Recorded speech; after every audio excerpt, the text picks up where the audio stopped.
আজকে আমার হবু দুলাভাইয়ের সাথে আমার বিয়ে হচ্ছে। শুনতে খুব অবাক লাগলেও এটাই ঘটেছে আমার সাথে। আমার যার সাথে আজকে বিয়ে হতে যাচ্ছে তার সাথে আজকে আমার বড় বোনের বিয়ে হওয়ার কথা ছিল। আমার বড় বোনের নাম অর্পা। ও আমার আপন বোন না, তবে চাচাতো বোন। আমাদের চাচাদের মধ্যে আমি আর অর্পা আপুই বড় আর বিবাহযোগ্য। অর্পা আপু আমার 2 বছরের বড়। দেখতে হুড়পুরির মতো সুন্দর। তার রূপের কাছে সব কিছু হার মানবে। আর অর্পা আপুর যার সাথে বিয়ে হবার কথা ছিল তিনি শুধু অর্পা আপুকে তার রূপে মুগ্ধ হয়ে বিয়ে করতেছে। শুনেছি লোকটার নাকি মস্ত বড় ব্যবসা আছে। ওই লোকটার আর্থিক অবস্থার তুলনায় আমাদের আর্থিক অবস্থা এতটা মানানসই না। আমরা মধ্যবিত্ত পরিবারের মেয়ে, আর উনি অনেক বড় পরিবারের ছেলে। আপুকে যেদিন উনি দেখতে এসেছিল, আমি সেদিন জানালা দিয়ে হালকা উঁকি দিয়ে ওনাকে দেখেছিলাম। সত্যি লোকটাও অনেক সুন্দর আর হ্যান্ডসাম ছিল। আর লোকটা আপুকে দেখে প্রথম দেখায় পছন্দ করে ফেলল। পছন্দ হওয়ার সাথে সাথে খুব হৈ হৈ রই রই করে আপুর বিয়ের দিনক্ষণ নির্ধারণ করা হলো। আমরা সবাই খুব খুশি ছিলাম আপুর এত বড় ঘরে বিয়ে হবে দেখে। তাই সবাই খুব মজা করছিলাম। আমি নিজেও খুব মজা করতে লাগলাম। সামনের সপ্তাহে আপুর সাথে অরণ্যের বিয়ে। ওহো, তোমাদের তো ওই লোকটার সাথে পরিচয় করিয়ে দেওয়া হলো না। ওই লোকটার নাম অরণ্য, বয়স 28। বাবার বড় ব্যবসা আছে আর সেটাই দেখাশোনা করছে। ঢাকায় অনেকগুলা বাড়ি আছে শুনেছি, আর ওনাদের টাকা পয়সার নাকি কোনো অভাব নেই। যেহেতু সামনের সপ্তাহে অর্পা আপুর সাথে অরণ্যের বিয়ে, তাই আমি আগে থেকে সব ঠিক করে রাখলাম। হলুদে কি করব, বিয়েতে কি পরব, বৌভাতে কি করব। চিন্তা করেছিলাম আপুর বিয়েতে খুব মজা করব। কত প্ল্যান যে করেছিলাম, সব প্ল্যান বিয়ের দিন সকালে মাটি হয়ে গেল। কারণ হঠাৎ করে বড় কাকি বলে উঠল, "কি গো অর্পার মা, অর্পা তো ঘরে নেই, কোথাও খুঁজে তো পাচ্ছি না।" বড় কাকির কথা শুনে আমরা সবাই থমকে গেলাম। আর কিছুক্ষণ পর পাত্র আসবে, আর এখন অর্পা আপুকে খুঁজে পাওয়া যাচ্ছে না। অর্পা আপু কোথায় গেল কেউ বুঝতে পারতেছিল না। কারণ অর্পা আপুর কারোর সাথে কোনো সম্পর্ক আছে বলে মনে হয় না। থাকলে অবশ্যই কেউ না কেউ জানতো। তবে আপু কোথায় গেল, এই প্রশ্নটা যেন সবার মনে বিদ্ধ করতে লাগলো। অর্পা আপুকে সারা বাড়ি খোঁজা হলো, কিন্তু অর্পা আপুর কোনো হদিশ মিলল না। সবাই ভেবে নিয়েছে অর্পা আপুর হয়তো প্রেমিক ছিল, আর অর্পা আপু সেই প্রেমিকের হাত ধরে পালিয়েছে। কিন্তু এই কথা জানাজানি হলে আর মান সম্মান থাকবে না। তাই কী করবে সবাই বুঝতে পারছিল না। সবাই উপায় খুঁজতে লাগলো। হঠাৎ করে কাকা বাবাকে বলে উঠল, "অনন্য তো বিবাহযোগ্য, অনন্যাকে বিয়ে দিলে কেমন হয়? মান সম্মান বাঁচানোর জন্য এছাড়া আর কোনো উপায় নেই।" যেহেতু পাত্রযোগ্য ছিল, আর আমি দেখতে এতটাও সুন্দর ছিলাম না, আর আমার মতো দেখতে খারাপ মেয়ের জন্য এর থেকে ভালো পাত্র আর হবে না। তাই আমার বাবাও কিছুটা লোভে পড়ে কাকার প্রস্তাবে রাজি হয়ে গেল। বাবার এমন অন্যায় সম্মতি দেখে আমার মাথা যেন আকাশ ভেঙে পড়ল। কারণ আমি আর অর্পা আপু রাত আর দিন। আমি দেখতে এতটা ভালো না, তারা আমাকে মেনে নেবে বলে মনে হয় না। কিন্তু বাবা আর কাকার প্রচণ্ড চাপে অর্পা আপুর জায়গায় আমাকে কনে সেজে বসতে হলো বিয়ের পিঁড়িতে। লাল টুকটুকি শাড়ি, ভারী গহনা পরে আমি কনে সেজে বসে আছি। কিছুক্ষণের মধ্যেই বরপক্ষ আসবে। জানি না তারা এসে কি করবে, কি হবে এর পরিণতি। ভিতরে অসহ্য যন্ত্রণা হতে লাগলো। কিছুই ভাবতে পারছিলাম না। মাথাটা যেন ঘুরতে লাগলো, তবুও নিজেকে সামলে স্থির হয়ে বসে রইলাম। হঠাৎ কানে বাজতে লাগলো, সবাই বর এসেছে বর এসেছে বলে চিল্লাতে লাগলো। বরকে বরণ করা হলো। পাত্রপক্ষের সবাই কনে দেখার জন্য রুমে প্রবেশ করলো। পাত্রপক্ষ এসে আমাকে দেখে কনে পাল্টানো হয়েছে বলে হইচই শুরু করে দিল। কিন্তু আমার বাবা আর কাকারা বলল, কনে ঠিকই আছে। পাত্রপক্ষকে চাপ দিলে বিয়ে করার জন্য না হয় ঝামেলা হবে। পাত্রপক্ষ চাপের মুখে পড়ে আমাকে বিয়ে করিয়ে নিতে রাজি হলো। নানা ঝামেলা পার হয়ে আমার বিয়েটা সম্পন্ন হলো। আজকে অর্পা আপুর জায়গায় অরণ্যের বউ হলো অনন্যা।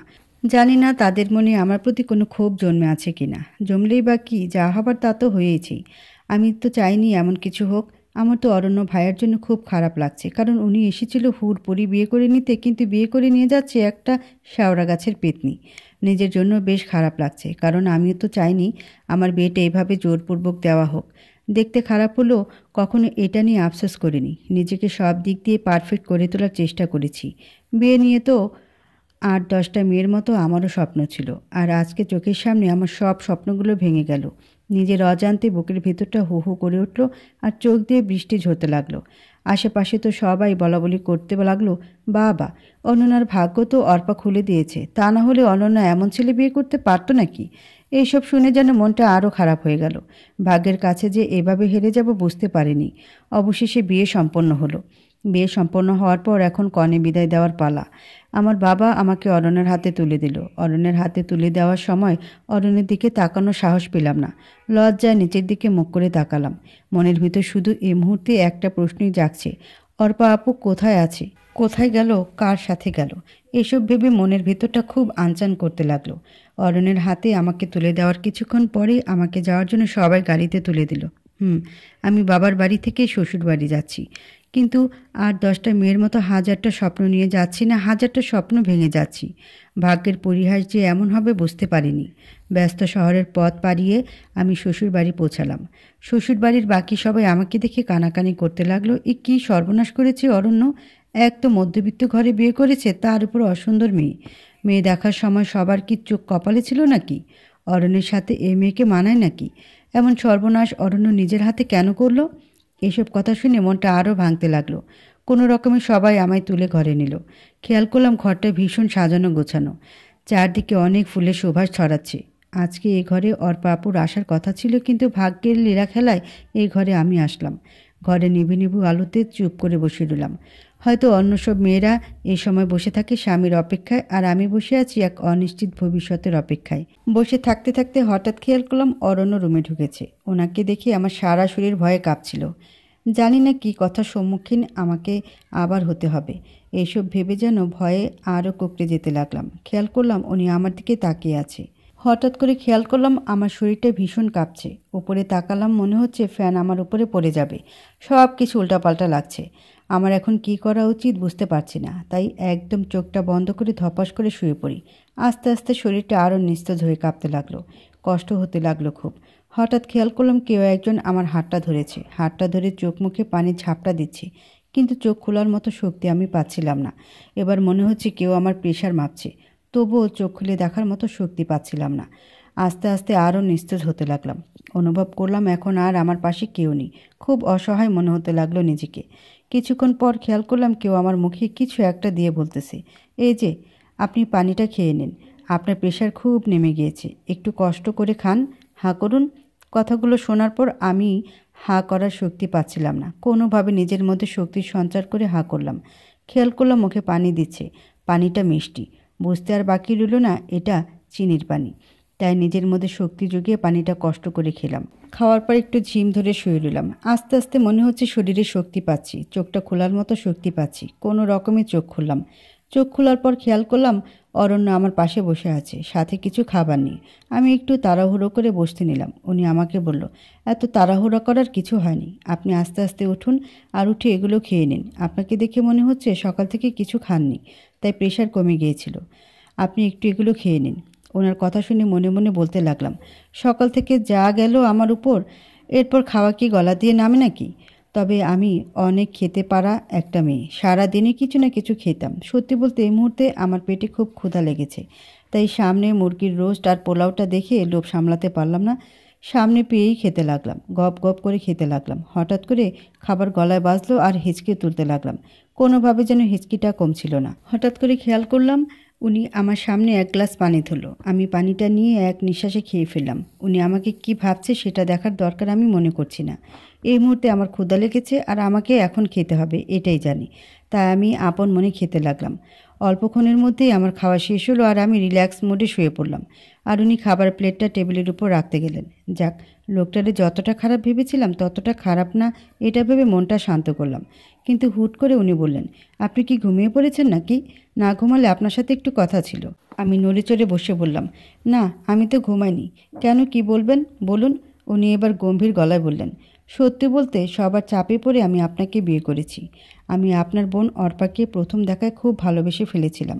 ওকে নিয়ে একটা ছোট্ট সংসার কল্পনা করে ফেলেছিলাম। সে জায়গায় আপনাকে কেন জানি না, চাইলেও মানতে পারছি না। আপনাকে আমি আঘাত দিয়ে কথাটা বলতে চাইনি, তবে আমি খুব সোজাসাপটা স্বভাবের ছেলে, যা বলি সরাসরি। না মানারও একটা কারণ আছে। আশা করি আপনি যথেষ্ট বুদ্ধিমতী আর সে কারণটা বুঝতে পেরেছেন। ওনার কথাগুলো শুনে কেন জানি না তেমন কোনো খারাপ লাগলো না। কারণটা আর কি হবে? কারণটা তো এটাই হবে, আপু সুন্দর আর আমি অসুন্দর। আমি তো আগেই বুঝেছিলাম আমার বিয়েটা 8-10টা মেয়ের মতো হয়নি, তাই ওনাকে জবাব দিলাম, আপনাকে জোর করে আমাকে মানতে হবে না। আমি নিজেও চাইনি এভাবে আমার বিয়ে হোক। বিয়ের দিন সকালে অর্পাপুকে কোথাও পাওয়া যাচ্ছিল না। কোথায় গিয়েছে কেউ বলতে পারল না। আর আপুর কোনো রিলেশন ছিল এটাও কারো জানা নেই। এই মুহূর্তে কি করবে কেউ বুঝতে পারছিল না। আর ওই বাড়িতে আমি ছাড়া আর কোনো মেয়ে বিবাহযোগ্য ছিল না। তাই সবার জোরাজুরিতে রাজি না হয়ে পারলাম না। আমি জানি অর্পা আপুর তুলনায় আমি কিছু না। অর্পা আপু অনেক সুন্দর আর আমি অসুন্দর, কিন্তু এটা নিয়ে আমার কখনো আফসোস হয়নি। আমি সবসময় নিজেকে পারফেক্টভাবে গড়ে তোলার চেষ্টা করেছি, কিন্তু ভাগ্যের কাছে এভাবে হেরে যাব বুঝতে পারিনি। আপনি চিন্তা করবেন না, আমি কখনো জোর করে কিছু করব না। সময়টা একটু পার হতে দিন, আপনি চাইলে আমি নিজেই আপনাকে ডিভোর্স দিয়ে দেব। আমার কথাগুলো শুনে উনি বেশ চমকে গেলেন। উনি হয়তো আশা করেননি আমি এমন কিছু বলবো। কিছুক্ষণ স্তব্ধ থেকে উনি উত্তর দিলেন, সে যাই হোক, সময়ই সব বলে দিবে। আপাতত আমি আপনাকে মেনে নিতে পারবো না। আপনি এ বাড়িতে এসেছেন মেহমান হিসেবে, আপনার জন্য কোনো সমস্যা না হয় আমি সেই বিষয়টা খেয়াল রাখবো, কিন্তু দয়া করে আমার ভালোবাসা পাবার আশা রাখবেন না, কারণ আমি আপনার বোনকে প্রথম দেখেই ভালোবেসে ফেলেছি। আমি কিছুটা চুপ থেকে জবাব দিলাম, আপনি দয়া করে আমাকে সিরিয়ালের নায়িকা ভাববেন না। আমি আপনাকে জোর করব না, এটা আমি বলেছি, কিন্তু আপনি আপনার স্ত্রীর সামনে অন্য একটা মেয়েকে ভালোবাসি বলবেন, সেটা আমি মেনে নেব না। আপাতত ডিভোর্সের আগ পর্যন্ত আমি আপনার স্ত্রী আর আপনি আমার স্বামী, সুতরাং সম্পর্কটা ওভাবেই দেখবেন। আর আমার সামনে অন্য নারীকে ভালোবাসার কথা বলার আগে 10 বার ভেবে বলবেন। আমি দেখতে অসুন্দর হলেও নিজেকে কখনো ছোট করে দেখিনি, এখনও দেখব না। দয়া করে আমাকে অবলা নারী ভেবে যা ইচ্ছা বলে যাবেন না। দোষটা তো আমার ছিল না, আপনি তো আমাকে জোর করে বিয়ে করতে চাননি। ভাগ্য এভাবে সব উলটপালট করে দিয়েছে, কিন্তু ভাগ্যের দোহাই দিয়ে নিজের জীবন বরবাদ করার মতো মেয়ে আমি না। এবার আমি ওনার দিকে একটু খেয়াল করলাম, দেখলাম ওনার মুখটা বেশ চুপসে গিয়েছে। গেলেই বাকি, আমি কেন ওনার এসব কথা শুনে নিজেকে ছোট করব? এটা বাংলা সিনেমা না, আর আমি বাংলা সিনেমার নায়িকা শাবানাও না। সুতরাং যতদিন আমি অরণ্যের বউ হিসেবে আছি আমি আমার অধিকার আদায় করে নিব, তবে সেটা ভালোবাসা দিয়ে জোর করে না। উনি আমার কথাগুলো শুনে বেশ কিছুক্ষণ চুপ করে জবাব দিলেন, আমার মন যা চায় আমি তাই বলবো, আপনি না করার কে? আপনাকে সেই অধিকার আমি দিইনি। নিজের অধিকারের বাইরে গিয়ে কথা বলবেন না, বুঝছেন? দেখি তো মনে হচ্ছে ছেলে ফাঁসানোর ব্যাপারে খুব চালু। ওনার এ কথাটা শোনার পর মাথায় একটু রাগ চড়ে গেল, তবুও নিজেকে শান্ত করে জবাব দিলাম, আমি কি আপনাকে আমার চরিত্রের সার্টিফিকেট দিতে বলেছি, অথবা আমার ব্যাপারে মন্তব্য করার অধিকার দিয়েছি নাকি? আপনি যেহেতু আমার ব্যাপারে বলার দুঃসাহস দেখিয়েছেন, আমিও আপনার ব্যাপারে বলবো। এটাকে বলে লেবেল করা, বুঝছেন? আপনি যেমন আমাকে তেমনই হতে হবে। দেখুন, আপনি কিন্তু খুব বেশি বকবক করছেন। আপনাকে দেখে তো প্রথমে ভেবেছিলাম আপনি খুব বোকাশোকা কথাই বলতে জানেন না। এখন তো মনে হচ্ছে আপনার মুখ দিয়ে কথার ফুলঝুরি ফুটছে। আমার সাথে লাগতে আসবেন না। আমিও এবার শান্ত হয়ে জবাব দিলাম, বকবক আপনি শুরু করেছেন। দেখতে অসুন্দর দেখে কি ভেবেছেন আমি অবলা নারী? সিরিয়ালের মতো করে আপনাকে খাটে শুতে দিব আর আমি নিচে শুয়ে পড়ব? তা হবে না মশাই, আমার পাশে এসে ঘুমান। আপনি তো বেশ ডেঞ্জারাস মেয়ে, আমি আপনার সাথে ঘুমাবো কেন? আমি ভ্রুটা বেশ কুঁচকে বললাম, তাহলে কোথায় ঘুমাবেন? জবাবে উনি বললেন, পাশের রুমে ঘুমাবো। আমি হাসি দিয়ে বললাম, তা হবে না মশাই, আপনি এখানেই ঘুমাবেন। উনি আমার কথা শুনে বেশ অবাক হচ্ছে মনে হচ্ছে। অবাক হয়ে কিছুক্ষণ চুপ থেকে রাগ রাগ ভাব নিয়ে বললেন, এই যে শুনেন, আপনি কিন্তু বেশ বাড়াবাড়ি করছেন। সে যাই করি আমি ঘুমালাম, তবে রুম ছেড়ে ঘুমানো যাবে না। রুম ছেড়ে বের হলে আমিও কিন্তু আপনার সাথে চলে যাব। উনি বেশ চমকিত পুলকিত হয়ে আমাকে বললেন, আপনি তো বেশ নাছোড়বান্দা। ওকে, রুম ছেড়ে যাব না, আমি নিচে ঘুমাচ্ছি।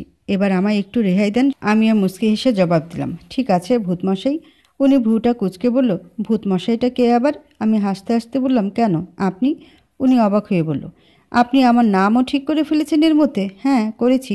উনি বিরক্ত হয়ে জবাব দিলেন, আপনি সত্যি পাগল একটা মেয়ে, সেটা কি আপনি জানেন? আমি আরও একটু হেসে নিলাম, হেসে জবাব দিলাম, সেটা নতুন করে বলার কিছু না। আমি একটু নাছোড়বান্দা সবাই জানি। আপনি ঘুমান। আর ধন্যবাদ এত কিছু খাওয়ানোর জন্য। সবগুলি আমার প্রিয় খাবার ছিল, শুধু চিনির পানিটা ছাড়া। উনি কিছুটা চুপ হয়ে বলল, দোহাই লাগে এবার চুপ হন, আমাকে ঘুমাতে দিন একটু। আমি হাত দুটো দিয়ে মুখ চেপে ইশারা করলাম, ঘুমান। আপনারা হয়তো আমার এরকম আচরণ দেখে অবাক হচ্ছেন, আমি এমন কেন করলাম? সত্যি বলতে আমি ছোটোবেলা থেকেই খুব নাছোড়বান্দা আর পাগলাটে স্বভাবের মেয়ে ছিলাম। পাগলামোর ভাবগুলো এত বড় হওয়ার পরও যায়নি, তাই পাগলামির সুযোগ পেলেই করে ফেলি। এই যে অরণ্যের সাথে সবেমাত্র শুরু করেছি, এরপর যে কত কী হবে কে জানে। আস্তে আস্তে সব বলবো। যাই হোক, সেদিনের মতো আমি ঘুমিয়ে পড়লাম। পরদিন সকালে উঠে আমি খেয়াল করলাম উনি নাক ডেকে ঘুমাচ্ছে। এমনভাবে নাক ডাকছে মনে হচ্ছে চারদিকে ভূমিকম্প হচ্ছে। আমি কিছু বুঝতে না পেরে এক গ্লাস পানি নিয়ে ওনার নাক বরাবর ঢেলে দিলাম। ভূতমশাই খপ করে উঠে বসে বলতে শুরু করলেন, কি হলো, কি হলো? আপনি এভাবে পানি দিলেন কেন? মাথা সব কি ছিঁড়ে গেছে নাকি আপনার? আমি এবার হাসতে হাসতে বললাম, মাথা তো আমার ঠিকই আছে। বলি কি, এভাবে যে নাক ডাকছেন মনে তো হচ্ছে 7 মাত্রার ভূমিকম্প হচ্ছে। খেয়াল করলাম উনি বেশ রেগে গিয়েছে আমার কথাটা শুনে। কিছুক্ষণ দম ধরে বসে থেকে আমাকে বললেন, দেখেন এসব মজা আমার একদম পছন্দ না, আর এমন করবেন না। আপনি খুব বেশি করতেছেন। কালকে থেকে একের পর এক কাহিনী করে জ্বালাচ্ছেন। শেষমেশ আমি এ কোন পাগলের পাল্লায় পড়লাম? আল্লাহ, আমায় রেহাই দাও।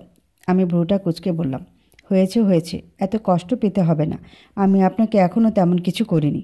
এত হতাশ হওয়ার মতো কিছু হয়নি। এখন আমাকে একটু সবার সাথে পরিচয় করিয়ে দেন তো। আমি তো এ বাসার কাউকে চিনি না। ভূতমশাই রাগ রাগ গলায় বললেন, কারোর সাথে পরিচয় হওয়ার দরকার নেই। বাসায় অনেক মেহমান, আপনার বের হওয়ার দরকার নেই। ঘরে বসে থাকুন। উনি আরও কিছু বলতে যাবেন, ঠিক এই মুহূর্তে দরজায় কেউ নক করে বলতেছে, অরণ্য দরজাটা খুল। বউ নিয়ে নিচে বসার রুমে আয়। সবাই বউ দেখার জন্য অপেক্ষা করছে। উনি আমার সাথে কোনোরূপ কথা না বাড়িয়ে ওই মহিলাকে জবাব দিলেন, ফ্রেশ হয়ে আসতেছি, তুমি যাও। আচ্ছা, গেলাম আমি। উনি উঠতে যাবে, ঠিক এই মুহূর্তে ওনার পাশে বসে ওনাকে বললাম, আচ্ছা, আপনার বাসায় কে কে আছে বলুন না। এবারও উনি রেগে গিয়ে বললেন, আপনার এত কিছু জানতে হবে না। বললাম তো, অতিথি হয়ে এসেছেন আর সময় মতো ঠিক চলে যাবেন, এটাই মাথায় রাখুন। বাসায় কে আছে এটা জেনে আপনার কি হবে? ওনার কথাগুলো শুনলে যেন গা জ্বলে যায়। কিন্তু আমিও নাছর বান্দা, যতক্ষণ পর্যন্ত না বলবে ততক্ষণ পর্যন্ত উঠতে দেব না। আমি বললাম, আপনি না বললে আমি কিন্তু আপনাকে উঠতে দেব না। আগে বলেন কে কে আছে। আপনি তো সত্যিই অনেক নাছর বান্দা। বলবো না কে কে আছে, কি করবেন? আপনি একরোখা হলেও আমি আপনার থেকে বেশি একরোখা। আমি কিছুই বলবো না। আমি গলায় একটা কাশি তুলে বললাম, ওকে, বলতে হবে না। যান, ওয়াশরুমে যান। উনিও আমার এভাবে হার মানা দেখে খুশি হলো। কিন্তু যখন ওয়াশরুমে যেতে নিল, আমি আমার পাটা বাড়িয়ে দিলাম। আমার পায়ে ওনার পা লেগে উনি হোঁচট খেয়ে পড়ল আর চিল্লায়ে বলল, আপনি ইচ্ছা করে এমন করছেন তাই তো? ইচ্ছা করে এমন করলেন কেন বলেন? আমি মুসকি মুসকি হেসে বললাম, কোথায়? আমি তো কিছু করিনি। আপনি বলেননি তাই শাস্তি পাচ্ছেন। যদি এবারও না বলেন তাহলে আরও অনেক কিছুই আপনার জন্য অপেক্ষা করছে। এবার ভেবে দেখুন কি করবেন। উনি বেশ বুঝতে পারল আমি অনেক নাছোড়বান্দা, তাই আরও অনাকাঙ্ক্ষিত কিছু ঘটার আগে বললেন, আমার পরিবারে বাবা, মা, আমি আর আমার বড় বোন আছে। বাবা বিদেশ থাকে সব সময়, আর মা দেশে থাকে, কিন্তু প্রায় সময় অসুস্থ থাকে। আর বড় বোন তার স্বামী নিয়ে লন্ডন থাকে। একটু আগে যে মেয়েটা ডেকে গেল উনি আমার বড় বোন। আর আমার বাবা আমার বিয়েতে আসেননি, উনি সবসময় ব্যস্ত থাকেন। আচ্ছা, তাহলে আপনার বাসায় রান্না করে কে? উনি রাগ হয়ে বললেন, এটাও কি আপনার জানতে হবে? আমি এবার ভাব মাখা মুখ নিয়ে বললাম, হ্যাঁ, ভূতমশাই জানতে হবে। উনি মুখটা বাঁকিয়ে উত্তর দিলেন, বাবুর্চি রান্না করে। এবার আমাকে ওয়াশরুমে যেতে দিন, আপনিও রেডি হন। বসার রুমে সবাই অপেক্ষা করছে। পারলে একটু ভালো করে সেজে যাবেন, না হয় মান সম্মান আর থাকবে না। বিয়ে তো করেছেন ফাঁসি, সেটা তো আর কেউ বুঝবে না। সুতরাং একটু গুছিয়ে যাবেন নিচে। পরে সময় আর সুযোগ মতো আলাদা হয়ে যাব আমরা। আশা করি বুঝতে পারছেন। কথাটা শুনে বুকের ভিতরটা কাঁপতে লাগলো। যতই হোক উনি এখন আমার স্বামী হয়। কোনো মেয়েই হয়তো চাইবে না সে ডিভোর্সি হোক। খারাপ লাগলেও নিজেকে বেশ সামলে ভূতমশাইকে জবাব দিলাম, আমি ওইসব ময়দা মেখে নিচে যেতে পারবো না। আমি যেমন ওইরকমই যাব। কে কী বললো তাতে আমার যায় আসে না। ময়দা মেখে নিজের বাহ্যিক সৌন্দর্য বাড়ানোর কোনো ইচ্ছা আমার নাই। আশা করি বুঝতে পারছেন। উনি এতক্ষণে বেশ ভালোই বুঝতে পেরেছে যে আমি খুব নাছোড়বান্দা, তাই উনি শুধু বললেন, আপনার যা ইচ্ছা করুন, আমাকে বলতে আসবেন না। যেভাবে ইচ্ছা ওইভাবে নিচে যান, আমার তাতে কিছু যায় আসে না। কথাগুলো বলে ওয়াশরুমে ঢুকে গেলেন। এর মধ্যে আমি খেয়াল করলাম সারা ঘর বেশ অগোছালো হয়ে আছে, তাই ঘরটা গুছানো শুরু করলাম। আলমিরা থেকে ওনার জন্য কাপড় বের করে বিছানা সাজিয়ে রাখলাম, যাতে করে উনি ওয়াশরুম থেকে এসে হাতের নাগালে সব পেয়ে যায়। ওনার ঘড়ি, ওয়ালেট সব একত্রে এক জায়গায় রাখলাম। আমি চটপট করে একটা শাড়ি পরে ফেললাম। যতটুকু সম্ভব নিজেকে ময়দা মাখা ছাড়া গোছানোর চেষ্টা করলাম। সব কিছু ঠিক করতে করতে খেয়াল করলাম উনি ওয়াশরুম থেকে বের হয়েছে। ওয়াশরুম থেকে বের হয়ে উনি সারা ঘরটা দেখে একটু অবাক হলো। বিছানার উপর ওনার কাপড়গুলো দেখে বললেন, এখানে এগুলো কে রেখেছে? ঘরটা এত তাড়াতাড়ি এত পরিপাটি করে কে গুছিয়ে দিয়ে গেল? আমি লাজুক সুরে জবাব দিলাম, এসব কিছু আমি করেছি। আমার কথাটা শুনে ওনার মুখটা যেন আরও চুপসে গেল। ওনার চুপসানো মুখটা পুরো আলোর চপের মতো লাগছিল। চুপসানো মুখ নিয়ে আমাকে বলল, এত কিছু করতে কেউ তো আপনাকে বলেনি, এত কিছু করতে গেলেন কেন? আমিও বেশ ঝাঁঝালো গলা জবাব দিলাম, নিজের ঘর নিজে গুছিয়েছি, তাতে আপনার কি মশাই? উনি ভ্রুটা কুঁচকে বলল, আপনার ঘর মানে? এটা আপনার ঘর কবে হলো? আমি হাসি হাসি মুখে উত্তর দিলাম, কেন, স্বামীর ঘরেই তো স্ত্রীর ঘর হয়। বিয়েটা যেভাবেই হোক, ডিভোর্সের আগ পর্যন্ত আমি আপনার স্ত্রী আর আপনি আমার স্বামী। সুতরাং ঘর গোছাতে আমি পারবো নিশ্চয়ই। ভূতমশাই রাগ রাগ গলায় বললেন, আপনি একটু বেশিই বকেন। আর আপনাকে এই ড্রেস বের করতে কে বলেছে? আমি তো এটা পরবো না, আমার কাছে এটা ভালো লেগেছে তাই এটা বের করেছি, পরলে খুশি হব। উনি আবার ভীষণ গম্ভীর একটা মুড নিয়ে জবাব দিলেন, আপনার খুশিতে আমার কি যায় বা আসে? করেছেন তো ফাঁসিয়ে বিয়ে, আবার অধিকার ফলাতে আসতেছেন, লজ্জা হওয়া উচিত আপনার। এই কথাটা শুনে বুকের ভিতরে হু হু করে কষ্টের সাইডান বাজতে লাগলো, চোখের কোণে হালকা মেঘও জমতে লাগলো। তবুও নিজেকে অনেক শক্ত করে ওনাকে বললাম, আপনার ইচ্ছা মতো পরে নিন, সমস্যা নেই। উনিও আমার কথা শুনে বিছানা থেকে আমার রাখা ড্রেসটা আলমারিতে রেখে ওনার পছন্দ মতো একটা ড্রেস পরলেন। কিন্তু আমিও কম নাছরবান্দা না, ওনাকে এর শাস্তি তো আমি দিবই। কিভাবে কি করা যায় বেশ ভাবতে লাগলাম। ভাবতে ভাবতে যেন চিন্তার আকাশে হাবুডুবু খেতে লাগলাম। হঠাৎ করে ভূতমশাইয়ের তুরির শব্দে চিন্তার ঘোর কাটল। ভূতমশাই তুরি বাজাতে বাজাতে বললেন, এই যে আপনি উপরে তাকিয়ে কি দেখছেন? না, তেমন কিছু না। কি হয়েছে বলুন? আপনি আর কোনোদিন আমার অনুমতি ছাড়া আমার আলমিরায় হাত দিবেন না, বুঝছেন? আমিও কথাটা শুনে বেশ হেসে লুটোপুটি খাচ্ছিলাম। লুটোপুটি খেয়ে তুরি বাজাতে বাজাতে বললাম, ওই হ্যালো, স্বামীর আলমিরায় হাত দিতে অনুমতি লাগে নাকি? আমাকে জ্ঞান দিতে আসবেন না, আমি অন্যায় কিছু করিনি। উনি বেশ বিরক্ত হয়ে আমাকে বললেন, আপনি সত্যিই পাগল, আপনার মাথার তার মনে হয় সব ঢিলা। আমি আবারও হাসতে হাসতে বললাম, ভূতমশাই একটু ভুল বলে ফেলেছেন। উনি ওনার বিরক্ত মাখা মুখ নিয়ে প্রশ্ন করলেন, কী ভুল শুনি? আমি হাসি দিয়ে বললাম, আমার মাথার তার ঢিলা না তো আপনার মাথার তার কি? আমার মাথার তার তো সব ছিঁড়া। এবার খেয়াল করলাম ওনার মুখের বিরক্তের মাত্রাটা বেশ বৃদ্ধি পেয়েছে। বিরক্ত মাখা মুখ নিয়ে বললেন, দোহাই লাগে, হাত জোর করি, আপনি আপনার বকবকানিটা একটু থামান। এবার বসার রুমে চলুন, একটু আমাকে মুক্তি দিন। আমিও আমার শাড়ির আঁচল নাড়াতে নাড়াতে বললাম, চলুন। এরপর দুজন নিচে গেলাম। নিচে যাওয়ার পর খেয়াল করলাম সবাই আমার দিকে কেমনভাবে যেন তাকাচ্ছে, আর আমাকে দেখে বলছে, অরণ্যের কি কপালের চোখ ছিল নাকি? এমন একটা মেয়েকেও বিয়ে করে আনে নাকি? তার উপর মেয়ের পরিবারও বেশি ধনী না, কি দেখে এ মেয়ে বিয়ে করলো আল্লাহ জানে ভালো। একের পর এক এসব কথা শুনে আমার মনটা ভীষণ খারাপ হতে লাগলো। সবাই শুধু আমার বাহ্যিক সৌন্দর্যটাকেই দেখলো, আমার ভেতরটা বোঝার চেষ্টা করলো না। ভেতরের মানুষটা কেমন আমি সেটা একটাবারও কেউ যাচাই করার প্রয়োজন অনুভব করলো না। হুট করে খেয়াল করলাম আমার শাশুড়ি মা এসেছেন। সবাই শাশুড়ি মাকে দেখে চুপ হয়ে গেল। শাশুড়ি মা এসে আমাকে দেখে বললেন, তোমার নাম কি মা? আমি চট করে ওনাকে সালাম করে উত্তর দিলাম, আমি অনন্যা। উনি হাসি মুখে বললেন, বাহ, খুব সুন্দর নাম। আমি মাকে বললাম, মা আপনি এদিকে এসে বসুন। মা, আপনি এই অসুস্থ শরীর নিয়ে কষ্ট করে এখানে আসলেন কেন? শুনেছি আপনাকে নাকি ডাক্তার বেড রেস্ট দিয়েছে। এই শরীর নিয়ে এখানে কষ্ট করে আসার কি দরকার ছিল? আপনি বললে আমি আপনার রুমে চলে যেতাম। আমি আপনার রুমটা চিনলে সকালে উঠেই চলে যেতাম, কিন্তু আপনার রুমটা চিনি না, আর এ বাড়িতে নতুন তো, তাই কিছু চিনতে পারিনি। চিনলে আমিই চলে যেতাম। মা, কষ্ট হয়নি তো আসতে? উনি এক রাশ হাসি দিয়ে বললেন, আমার মাটা দেখে অনেক সুন্দর করে কথা বলে। আমার মাটা দেখতে যেমন রূপবতী তেমন গুণবতীও। মায়ের মুখে রূপবতী কথাটা শুনে যেন নিজের চোখে অঝোরে বৃষ্টি নামতে লাগলো। জীবনে এ প্রথম কেউ আমাকে রূপবতী বলেছে। নিজেকে সামলাতে অনেক চেষ্টা করলাম, কিন্তু জানি না কেন আবেগটা সামলাতে পারছিলাম না। তাই মাকে ধরে হু হু করে কেঁদে কেঁদে বললাম, মা আপনি আমাকে রূপবতী বলছেন? আমাকে আজ পর্যন্ত কেউ রূপবতী বলেনি। আপনার মুখে রূপবতী কথাটা শুনে কেন জানি না আবেগটা সামলাতে পারলাম না। মা আমায় মাথায় হাত বুলিয়ে দিয়ে বললেন, সবাই তো তোমার বাইরের রূপটা দেখেছে, কেউ তোমার ভেতরের রূপটা দেখেনি।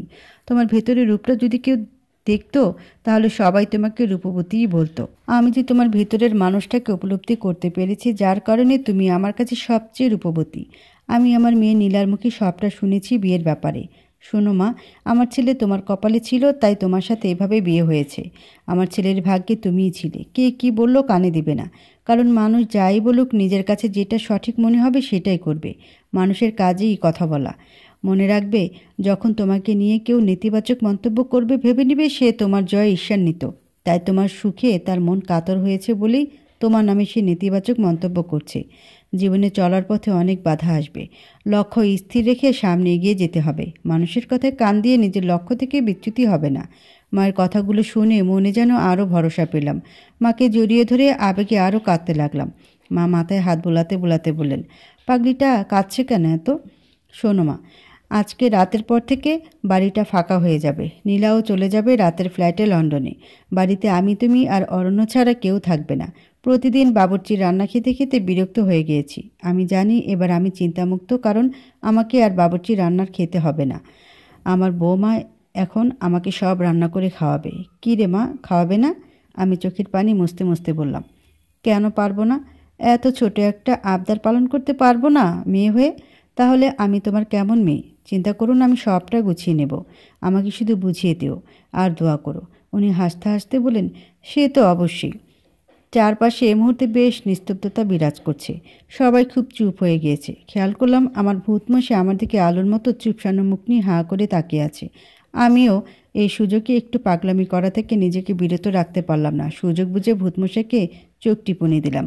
ভূতমশাই আমার চোখ টিপুনি দেখে একটু নড়েচড়ে দাঁড়ালো। আমি ভূতমশাইয়ের থেকে মনোযোগ সরিয়ে মায়ের দিকে তাকিয়ে বললাম, মা, এবার ঘরে চলুন। বেশিক্ষণ এভাবে থাকা ঠিক হবে না। আপনি আমার সাথে ঘরে চলুন তো, আর আমাকে আপনার ঘরটা চিনিয়ে দেন যাতে করে আমার পরে যেতে যেন অসুবিধা না হয়। মা হাসতে হাসতে বললেন, চলো, আমার সাথে চলো। আমি মাকে নিয়ে ঘরে গেলাম। এবার মা আমার হাতটা ধরে বললেন, দেখো মা, অরণ্য বেশ সোজা সাপটা, সরল স্বভাবের ছেলে। তুমি অরণ্যকে ভালো রেখো, কখনো কষ্ট দিও না। আমি মায়ের হাতটা চেপে ধরে বললাম, মা, বিয়েটা যেভাবেই হোক আমি এখন অরণ্যের স্ত্রী। অরণ্যের ভালো মন্দের বিষয়টা আমি মাথায় রাখবো। আপনি শুধু আমার জন্য দোয়া করবেন। মা আমার মাথায় আবার হাত বোলাতে বোলাতে বললেন, দোয়া করি অনেক সুখী হও। মায়ের আদর মাখা স্পর্শ নিয়ে আমি বের হলাম মায়ের রুম থেকে। মায়ের রুম থেকে বের হয়ে খেয়াল করলাম ভূতমশাই এক জায়গায় স্থির হয়ে দাঁড়িয়ে আছে। এই সুযোগ আমার প্ল্যানটা কাজে লাগানোর। আমি একটু কোক মুখে নিয়ে ভূতমশাইয়ের কাছে গিয়ে জোরে হাঁচে দিলাম আর মুখে সব কোক ওনার গায়ে ফেললাম। উনি বেশ লাফিয়ে উঠে বললেন, আমি তো জানি আপনি ইচ্ছা করে এমন করেছেন। কেন করছেন এমন? আপনি আমার সাথে এমন করেন কেন? মাকে তো দেখলাম খুব হাত করে ফেলেছেন। ফাঁসানোর ব্যাপারে তো আপনি অনেক ওস্তাদ। মাকেও ফাঁসিয়ে দিয়েছেন পুরা। আমি এবার ফাঁসানোর কথাটা শুনে এতটা গায়ে লাগালাম না। ওনাকে সজোরে বললাম, সে আমি যা ইচ্ছা করি আপনার কি? যান, ড্রেসটা চেঞ্জ করে আগের ড্রেসটাই পরুন, যেটা আমি পছন্দ করেছিলাম। আমার কথা শোনেননি তো, তাই এমন হয়েছে। মাঝে মাঝে বউয়ের কথা শুনতে হয়, না হয় এমন অনাকাঙ্ক্ষিত ঘটনা ঘটতেই পারে। এই কথাটা শোনার পর ওনারা আর বুঝতে বাকি রইল না যে আমি ইচ্ছা করে এমন করেছি। কিন্তু ওনার মুখে তেমন রাগের ছাপটা এখন লক্ষ্য করলাম না। তবুও মুখটাকে একটু বাঁকিয়ে জবাব দিলেন, আপনার পছন্দের ড্রেসটা পরবো না। আপনাকে আমার ভালো লাগে না। অর্পাকে দেখে প্রথম দেখায় ভালো লেগে গিয়েছিল, যে ভালো লাগাটা আপনার প্রতি চাইলেও আনতে পারছি না। আমি এবার হালকা করে ওনার একটু কাছে গেলাম। কাছে গিয়ে বললাম, প্রথম দেখায় ভালো লেগে যাওয়ার চেয়ে দেখতে দেখতে ভালো লাগাটা অনেক শ্রেয়। আপনি আমাকে দেখতে থাকুন। এ বলে চোখ টিপুনি দিয়ে বললাম, ওই ড্রেসটা পরলে ভালো লাগবে। পরবেন কিন্তু? পরবো না। এ বলে উনি তাড়াহুড়ো করে রুমে চলে গেলেন। কিছুক্ষণ পর খেয়াল করলাম উনি সিঁড়ি দিয়ে নিচে নামছে। আমি ওনাকে দেখে পুরো অবাক, কারণ উনি ওই ড্রেসটাই পরেছে আমি যেটা পরতে বলেছিলাম। আমি তো ওনার দিক থেকে চোখ সরাতে পারছিলাম না। মনের ভিতর একটা হিমেল হাওয়া বইতে লাগলো। উনি হুট করে আমার কাছে এসে বললেন, ভাববেন না, আপনার কথা রাখতে পড়েছি। আমার ড্রেস আমি পরবো, যা ইচ্ছা করব, কারো কথায় পরিনি। আমি এবার কিছুই বললাম না, শুধু মুচকি একটু হেসে দিয়ে বললাম, ঠিক আছে, কিছু ভাববো না। ছোটোখাটো খুনসুটি দিয়ে সারাটা দিন পার করলাম। সন্ধ্যার দিকে এক এক করে সব মেহমান চলে গেল। বাড়িটা বেশ নিস্তব্ধ হয়ে গেল। নীলা আপু রাতের ফ্লাইটে লন্ডন চলে গেল। যাওয়ার আগে শুধু বলে গেল, বিয়ে যেভাবেই হোক আমি যেন সবটা ম্যানেজ করে নিই। আমিও আশ্বাস দিলাম সব ঠিক করে নিব। পরিবারের এমন সাপোর্ট পাবো কখনো আশা করিনি। সবাই আমার পাশে আছে এটা ভেবে মনে যেন আরও ভরসা পেলাম। সারাদিন পার করে রাতে রুমে ঘুমাতে গিয়ে দেখলাম ভূতমশাই বসে কি যেন কাজ করছে। আমি এক মগ কফি বানিয়ে তার দিকে এগিয়ে দিয়ে বললাম, এই যে আপনার কফিটা। উনি আমার হাত থেকে কফিটা নিয়ে কফিতে চুমুক দিয়ে কিছুক্ষণ টেস্টটা বোঝার চেষ্টা করলো মনে হচ্ছে, আর আমাকে বললেন, কফিটা কে বানিয়েছে? আমি লজ্জা মাখা মুখে বললাম, কেন? কফিটা ভালো হয়েছে তাই। আমি লজ্জা মাখা মুখে বললাম, কফিটা আমি বানিয়েছি। উনি এবার মুখটাকে আলুর চপের মতো করে ফেললেন। ভুলক্রমে উনি আমার প্রশংসা করে ফেলেছেন, এটা মনে হয় ওনার উচিত হয়নি, তাই মুখটা বাংলার পাঁচ করে ফেললেন। এবার আমাকে একটু পচিয়ে উনি ওনার দায়িত্ব পালন করবেন শিওর। যাক, যা ভেবেছিলাম তাই করেছেন। উনি মুখটাকে বাংলার পাঁচ বানিয়ে আমার দিকে তাকিয়ে বলেন, এই জন্যে বলি টেস্টটা এত জঘন্য কেন? আমি ওনার কথা ভ্রুক্ষেপ না করে একটু হাসি দিয়ে চলে গেলাম। পরদিন সকালে উঠে সব রান্না করলাম। রান্না করে মায়ের খাবারটা নিয়ে মায়ের রুমে গেলাম। মা আমাকে দেখে হাসি মাখা মুখ নিয়ে বলল, কী রে মা, এখন এত খাবার নিয়ে আসলে কেন? এত খাবার কোথায় দেখলে তুমি? এগুলো সব খেতে হবে তোমাকে, না হয় সুস্থ হবে না। আমার কাছে খাবার নিয়ে কোনো ফাঁকি দিতে পারবে না। খেতে না চাইলে মায়ের দিয়া জোর করে খাওয়াবো। উনি হাসতে হাসতে আমার মাথায় হাত দিয়ে বললেন, বুঝতে পেরেছি, আমার আর ফাঁকি দেওয়া যাবে না। তা দাও, খেয়ে নিই। আমি মাকে খাওয়াতে লাগলাম। একের পর এক গল্প শুনতে লাগলাম। মনে হলো উনি অনেক দিন পর মন খুলে কথা বলছেন। ঠিক এই সময় অরণ্য এসে বললেন, মায়ের রুমে আপনি এখন কি করছেন? মায়ের জন্য খাবার নিয়ে এসেছিলাম। আচ্ছা, আপনি যান, মায়ের সাথে আমার কথা আছে। পাশ থেকে মা বললেন, অনুন্নত পণ না, অনন্যা সামনেই বল, কি বলবি? না মা, আমি একা কথা বলতে চাই। আমিও আর কথা না বাড়িয়ে মায়ের পাশ থেকে উঠে চলে আসলাম। কিছুক্ষণ পর উনি কথা শেষ করে খাবার খেতে আসলেন। আমি খাবারগুলো খেতে দিলাম। খেয়াল করলাম গপ গপ করে খাবার খাচ্ছে। আমি বললাম, আরে মশাই আস্তে খান, সব শেষ হয়ে গেলে আবার রান্না করব। মানে এগুলো কে রান্না করেছে? লাজুক মুখে জবাব দিলাম আমি। এই জন্যে বলি এত জঘন্য কেন? এই বলে উনি খেতে লাগলেন। আমি তখন বললাম, জঘন্য খাবারই এভাবে খাচ্ছেন। ভালো খাবার না জানি কিভাবে খেতেন? আমার কথাটা কানে তুললেন না মনে হচ্ছে, খেয়েই যাচ্ছেন। এবার ওনাকে বললাম, এই যে শুনছেন? হ্যাঁ, কি বলবেন বলুন। আমি একটু বাইরে যেতে চাই, কিছু জিনিস কিনতে হবে, রান্নার জন্য কিছু সবজি লাগবে। আমি গেলে মন মতো কিনে আনতে পারতাম। আপনি গেলে যান, তবে কি দিয়ে যাবেন? একটা গাড়ি আমি নিয়ে যাব, আর একটা গাড়ি থাকলেও সে গাড়ির ড্রাইভার নেই। ড্রাইভারের স্ত্রী অসুস্থ, তাই বাড়ি গিয়েছে।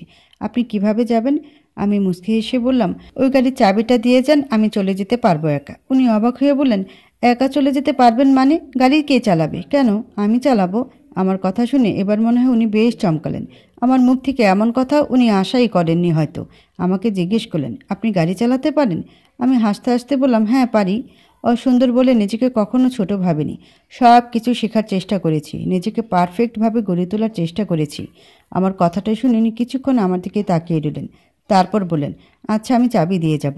তারপর উনি আমাকে চাবি দিয়ে চলে গেলেন। আস্তে আস্তে দিন কাটতে লাগলো। অরণ্যের সাথে খুনসুটিগুলো বাড়তে লাগলো। খেয়াল করলাম অরণ্য অনেক পরিবর্তন হতে লাগলো। এর মধ্যে হুট করে অরণ্য একদিন অফিস থেকে এসে আমাকে বলতেছে, আপনি একটু তাড়াতাড়ি রেডি হন, আপনাকে নিয়ে একটু এক জায়গায় যাব। অরণ্যের এরকম কথা শুনে যেন আমার মনটা নাচতে শুরু করলো। কিন্তু অরণ্য আমাকে কোথায় নিয়ে যাবে জানার জন্য মনটা আনচান করতেছে। তাই নিজের আবেগ আর সামলাতে পারলাম না, অরণ্যকে বলেই ফিরলাম, আপনি আমাকে কোথায় নিয়ে যাবেন? অরণ্য বেশ রাগ রাগ গলায় বললেন, আপনাকে রেডি হতে বলেছি, আপনি রেডি হন। এত কিছু জানতে হবে না, আপনি একটু বেশিই বকেন। এত বকা ভালো না, যান রেডি হয়ে আসুন। আমি মুখটা খুব কাচুমাচু করে যেতে নিলাম। উনি পেছন থেকে আবার ডেকে বললেন, শুনেন। আমি হাসি দিয়ে পিছনে ফিরে বললাম, হ্যাঁ বলেন। আমি জানতাম আপনি বলবেন কোথায় যাব। বলেন কোথায় যাব। উনি আরেকটু গম্ভীর গলায় জবাব দিলেন, আপনার মাথায় সত্যি গোবর। আমি বলার আগেই বকবক করে যাচ্ছেন। আমি কোথায় যাব সেটা বলার জন্য ডাকিনি। আমি বেশ মন খারাপ হয়ে ওনার দিকে তাকিয়ে বললাম, তাহলে কেন রেখেছেন? আমি রেখেছি এজন্য যে আপনি একটা শাড়ি পরবেন আজকে। হঠাৎ শাড়ি পরবো কেন? আমি বলেছি তাই পরবেন। আপনি বললেই পরতে হবে নাকি? আমি পরবো না। আপনি কি করবেন? আপনাকে পরতেই হবে। বলেছি তো পরবো না। উনি এখন বেশ রেগে গিয়ে বললেন, আপনার যা ইচ্ছা করুন। এই বলে উনি চলে গেলেন। আমার ওনাকে রাগাতে পেরে খুব ভালো লাগতেছে, কিন্তু কী শাড়ি পরবো কিছুই যেন মাথায় আসছে না। আজকে প্রথম ভূতমশাই আমাকে কোথাও নিয়ে যাবে। কেন জানি না ভূতমশাই এই কয়েকদিনই অনেক পাল্টে গিয়েছে। আগের মতো আর আমাকে কষ্ট দিয়ে কথা বলে না। তার এই পাল্টানো দেখে আমি খুব খুশি। যাই হোক, আলমিরা খুলে সব শাড়ি দেখতে লাগলাম। খুশিতে যেন সব কিছু এলোমেলো হয়ে গেল। এত শাড়ির মধ্যে ভূতমশাই কোন শাড়িটা পরলে খুশি হবে ঠিক বুঝতে পারছি না। দেখতে দেখতে আলমিরার সব শাড়ি খাটের উপর রাখলাম। ভূতমশাই আমার কাছে এসে বললেন, আপনি এখনও রেডি হননি? খাটের উপর শাড়ির মেলা বসিয়ে ফেলছেন একদম। এত শাড়ি খাটের উপর রেখেছেন কেন? আমি তোতলাতে তোতলাতে জবাব দিলাম, না মানে না মানে কি না মানে না মানে করছেন? স্পষ্ট করে বলুন কি হয়েছে? এমনিতে তো কথা একটাও মাটিতে পড়ে না, এখন এভাবে তোতলাচ্ছেন কেন? ঠিক করে বলুন কি হয়েছে? আমি মুখটি একটু অসহায় অসহায় ভাব নিয়ে বললাম, না মানে আবার না মানে করছেন? সত্যি বলতে আমি কোন শাড়িটা পরবো ঠিক বুঝতে পারছি না। আপনি যদি একটু ঠিক করে দিতেন ভালো হতো, আমার রেডি হতেও সুবিধা হতো। উনি এবার একটু মুচকি হাসি দিয়ে আমাকে বললেন, একটু ওই দিক যান। সামান্য শাড়িটা ঠিক করতে পারছেন না, কোনটা পরবেন? সব কাজ তো দেখি বলার আগে করে ফেলেন। আজকে কি এমন হলো শাড়িটাও চয়েস করতে পারছেন না? না মানে থাক, আপনাকে আর না মানে না মানে করতে হবে না, দেখতে দিন শাড়িগুলা। আমি একটু নড়ে পাশের দিকে সরে বসলাম। উনি আমার পাশে এসে বসলেন আর সব শাড়িগুলো দেখে একটা শাড়ি হাতে নিয়ে বললেন, আপনি বরং কালো শাড়িটা পরুন, আপনাকে ভালো লাগবে। কালো শাড়ির কথা বলাতে আমার মনের ভিতর কেমন জানি করে উঠল, কারণ আমি ফর্সা না। তাই আমি ওনাকে বললাম, আমি দেখতে তো ফর্সা না, আমাকে কালো শাড়ি মানাবে বলে মনে হচ্ছে না। কালো শাড়িতে আমাকে আরও কালো লাগবে, একদম পেতনি মনে হবে। আপনি কি আমাকে অপমান করার জন্য এমন বলছেন, তাই না? উনি আমার কথায় মনে হলো বেশ বিরক্ত হলো। হয়তো আমার মুখে এমন হতাশাজনক কথা উনি আশা করেনি। তাই উনি একটু বিরক্ত মাখা মেজাজে আমাকে বললেন, আপনার মতো সাহসী মেয়ের মুখে এমন কথা মানায় না। মা তো বলেছে সৌন্দর্য ভিতরে থাকে, বাইরের সৌন্দর্য কোনো সৌন্দর্য না। আপনাকে না আমি ভিতর থেকে দেখলাম। আপনি কালো শাড়িটাই পরুন। আপনাকে অপমান করার কোনো ইচ্ছা আমার নেই। আপনার যদি মনে হয় আমি অপমান করার জন্য বলছি তাহলে পরার দরকার নেই। এই বলে উনি উঠে রুম থেকে বের হয়ে গেলেন। কী করব বুঝতে পারছিলাম না। কালো শাড়িটা পরবো কিনা মাথায় আসছিল না। অবশেষে হাবিজাবি চিন্তা না করে কালো শাড়িটাই পরলাম। প্রথম আমি কোনো কালো ড্রেস পরেছি। দেখতে কালো ছিলাম বলে আমাকে কেউ কখনো কালো ড্রেস পরার জন্য বলেনি, আর আমিও পরিনি। আজকে কালো ড্রেসটা পরাতে নিজের কাছে যেন নিজেকে বেশ সুন্দর লাগছে। হালকা একটু পাউডার মুখে মেরে নিলাম। হঠাৎ করে খেয়াল করলাম উনি রুমে প্রবেশ করেছেন। রুমে প্রবেশ করে আমাকে দেখে বলতেছেন, বাহ, আপনাকে তো বেশ ভালো লাগছে। কালো কাজল পরলে আরও ভাল লাগবে, সাথে একটা বড় খোপা করলে। আমি কালো, তার উপর কালো কাজল পরলে তো চোখগুলো আরও কালো দেখাবে। সাদা কালো কোনো ভেদাভেদ নেই। ভেদাভেদ তো মানুষের দৃষ্টি করে। আপনাকে সুন্দর দৃষ্টিতে কেউ দেখলে নিশ্চয়ই আপনাকে সুন্দর লাগবে। মানুষকে সুন্দর অসুন্দর তখন লাগে যখন মানুষের দৃষ্টি সুন্দর অথবা অসুন্দর হয়। আপনি চাইলে কালো কাজল পরতে পারেন, আপনাকে ভালো লাগবে। ভূতমশাইয়ের কথাগুলো শুনে যেন বুকের ভিতরে একটা রোমাঞ্চকর অনুভূতি আসলো। ওনার মুখে এরকম কথা শুনে যেন নিজের ভিতরে অসম্ভব ভালো লাগা কাজ করতে লাগলো। সত্যি কখন যে ওনাকে বড্ড ভালোবেসে ফেলেছি বুঝতেই পারিনি। হঠাৎ করে ওনার ডাকে চিন্তার ঘোর কাটল। কি ব্যাপার, কোথায় হারিয়ে গেলেন? না মানে, আবার না মানে, হয়েছে হয়েছে, এবার চটপট বের হন, আমি নিচে নামছি। এই বলে অরণ্য নিচে নামার জন্য যেতে লাগলো। হঠাৎ করে দরজার সামনে গিয়ে পেছন ফিরে আমাকে ডাক দিল, এই যে শুনেন। জি বলেন। একটা টিপ পড়লে খারাপ লাগবে না, আর মাথায় খোপা করুন।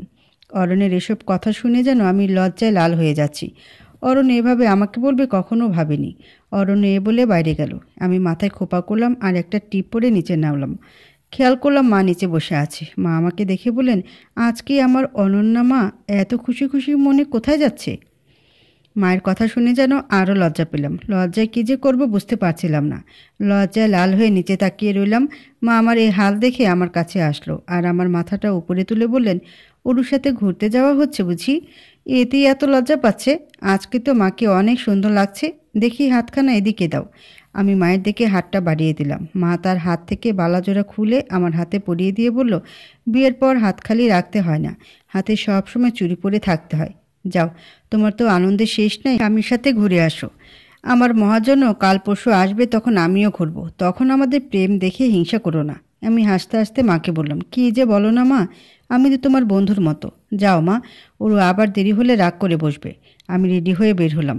খেয়াল করলাম উনি গাড়ির সামনে দাঁড়িয়ে আছে। আমাকে দেখে এক নজরে আমার দিকে কিছুক্ষণ তাকিয়ে রইল। আমি যেন লজ্জায় আরও কাতর হয়ে গেলাম। লজ্জায় কাতর হয়ে ওনাকে বললাম, কি ব্যাপার, কি দেখছেন? তেমন কিছু না। তাহলে এভাবে তাকিয়ে আছেন? এমনি তাকিয়ে আছি, সব কি তোমাকে বলতে হবে নাকি? এত বাচাল মেয়ে এত বকতে পারে? খেয়াল করলাম অরণ্য আমাকে তুমি করে বলেছে। আমার যে কি খুশি লাগছে বোঝাতে পারবো না। মনটা খুশিতে নাচতে লাগলো। হুট করে উনি ডাক দিল, অনন্যা, এভাবে মূর্তির মতো দাঁড়িয়ে আছো কেন? না মানে, আজকে তোমার মুখ থেকে না মানে আর গেল না। এই যে আপনি আমাকে তুমি বললেন তো, তাই আর কি। তুমি আমার বয়সে ছোট, তোমাকে কেন আপনি ডাকবো? তোমাকে তুমি করেই ডাকবো। শুনো। জি বলেন।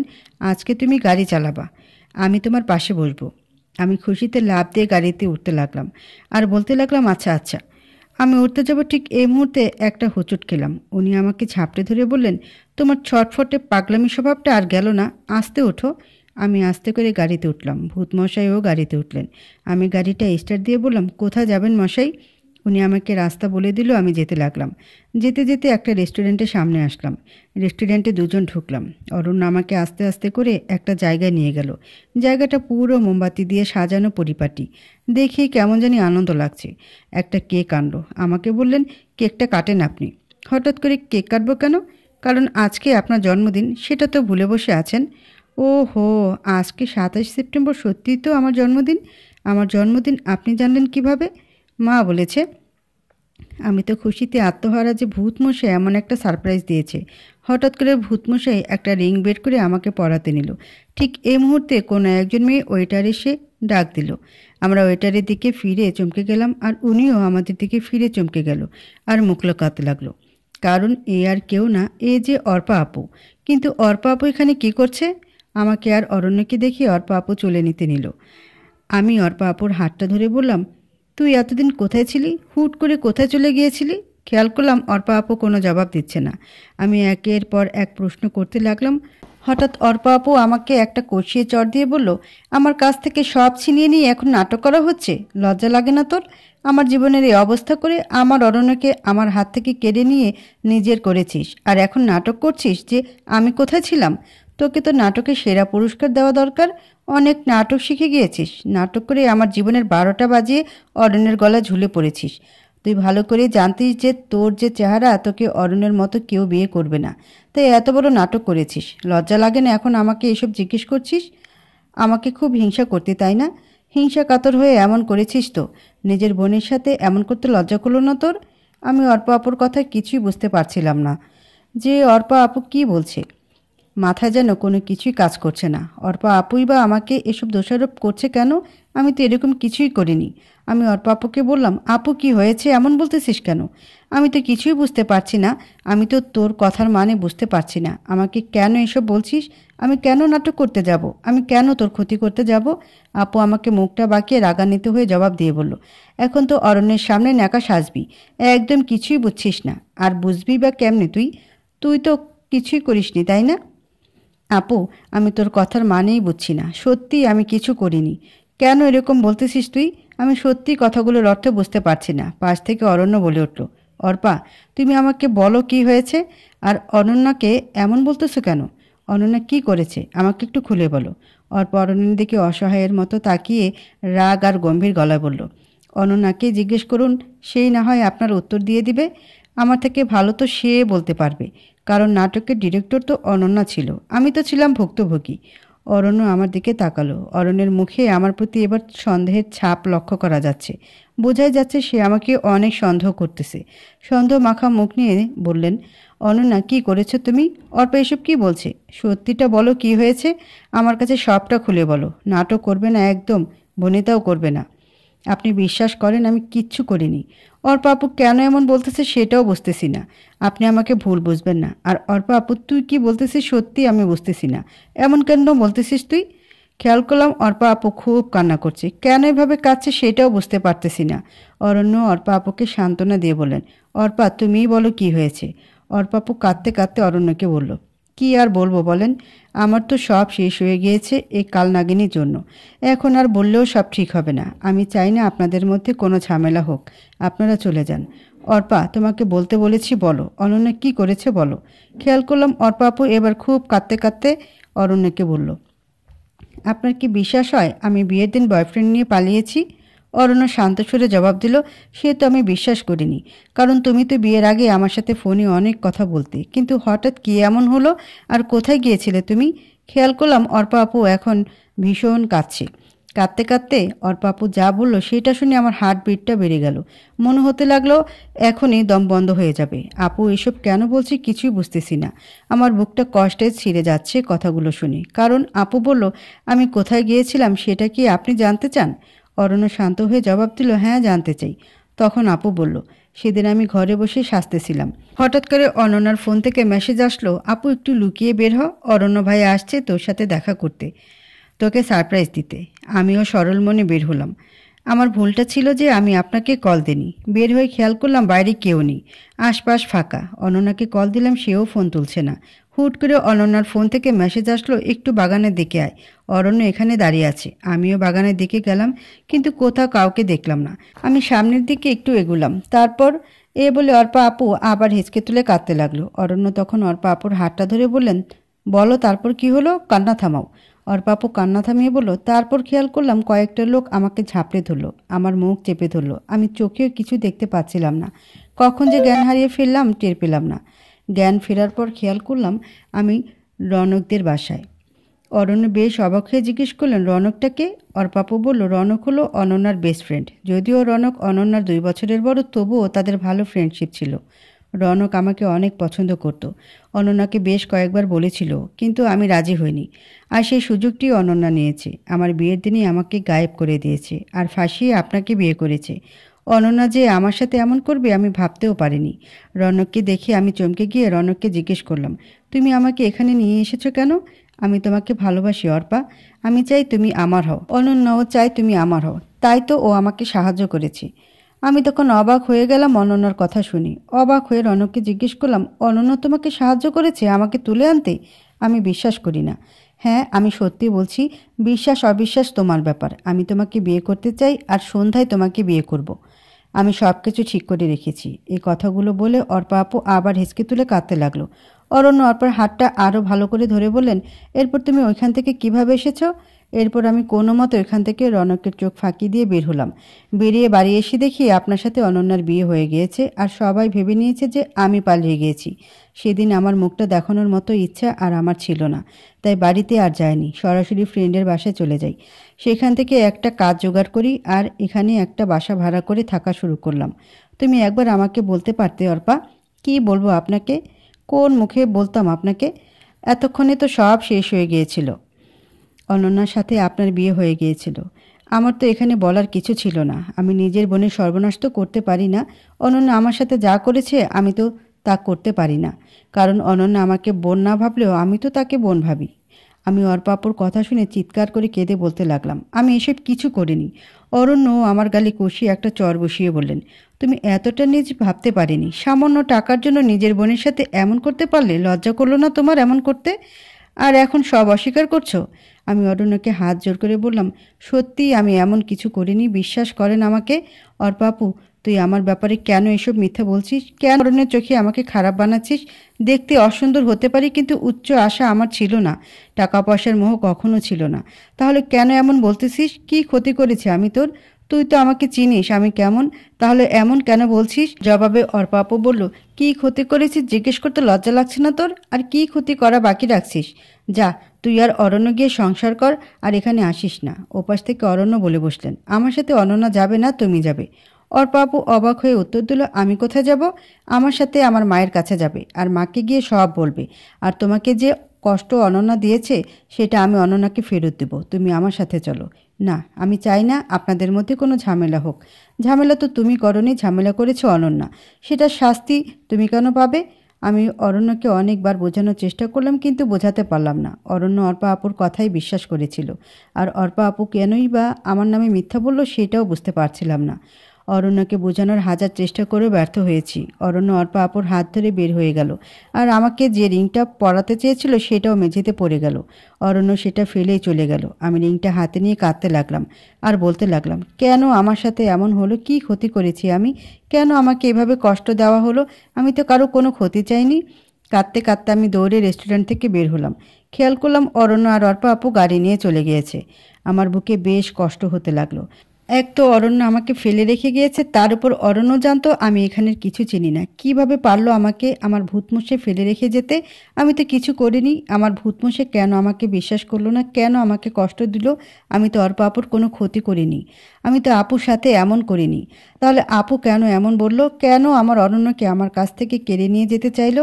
এত কষ্ট কেন দিল আমায়? আল্লাহ, আমি তো কোনো প্রশ্নের উত্তর পাচ্ছি না। আমি কি করব তুমি বলে দাও।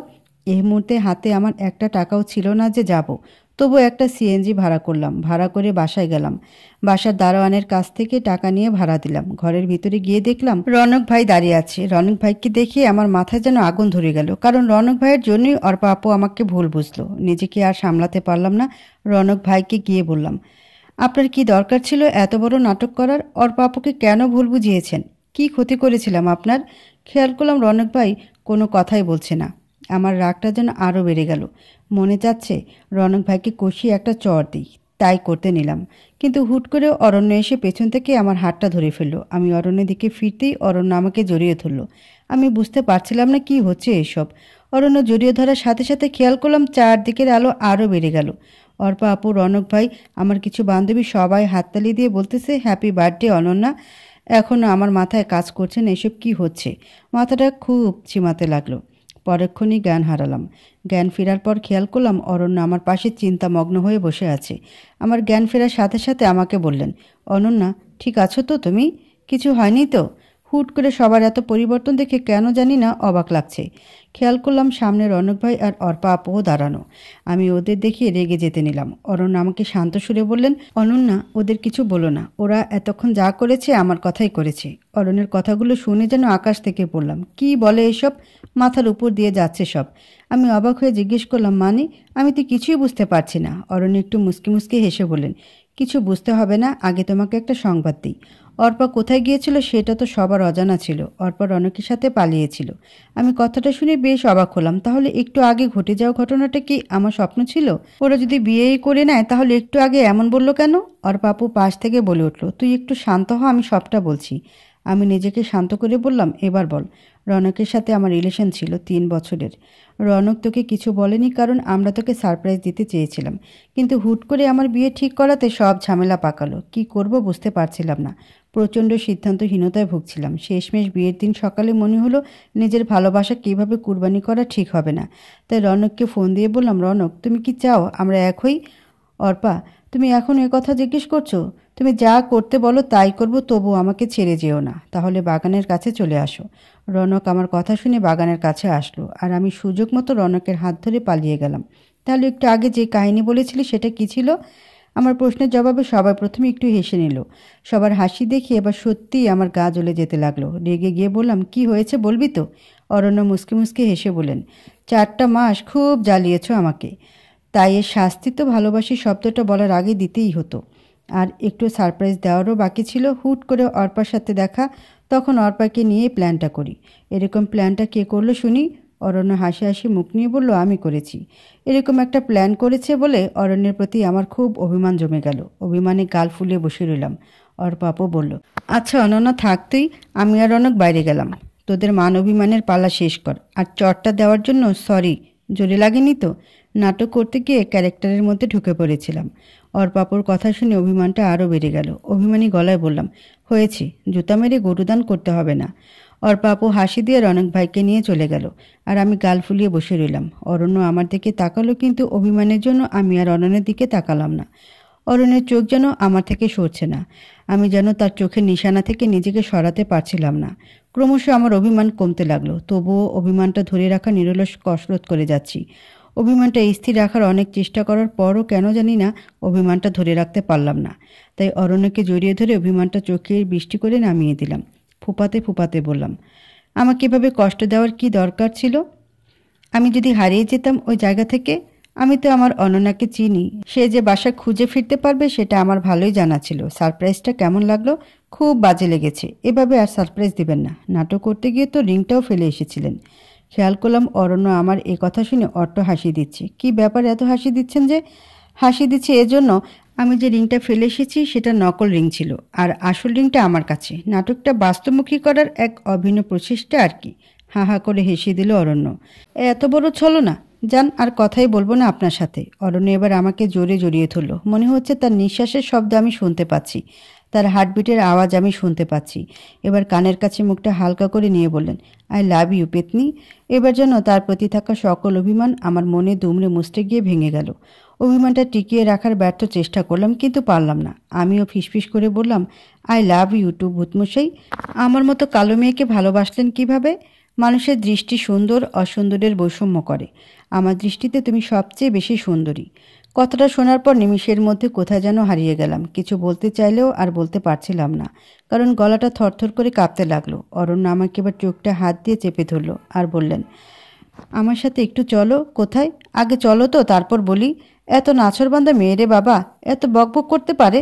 হয়েছে হয়েছে, আর বকবক করবো না, এবার নিয়ে যান। চোখটা চেপে ধরে আস্তে আস্তে আমাকে কোথায় নিয়ে যাচ্ছে কিছুই বুঝতে পারছি না। হুট করে চোখ খুললাম, খেয়াল করলাম আমি ছাদে।